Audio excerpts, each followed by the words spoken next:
ஒரு சொல்லின் பொருளை அறிய பயன்படுவது அகராதி. ஒரு பொருள் குறித்த அனைத்து விவரங்களையும் அறிந்து கொள்ள பயன்படுவது கலைக்களஞ்சியம்.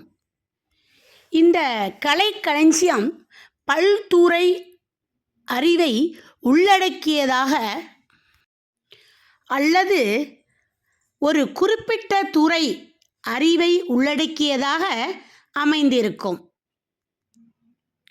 கலைக்களஞ்சியத்தில் தகவல்கள் பெரும்பாலும் அகர வரிசையில் தொகுக்கப்பட்டிருக்கும்.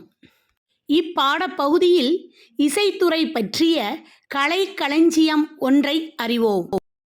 மக்களின் உள்ளத்தில் எழுந்த உணர்ச்சி குரல் வழியாக அல்லது செயற்கை கருவி ஒன்றின் வழியாக வெளிப்பட்டது. இது நகை, அழுகை, வீரம் உள்ளிட்ட 9 சுவைகளை வெளிப்படுத்தக்கூடியதாக இந்த கலை பிறந்தது. இந்த கலையே இசை எனப்பட்டது.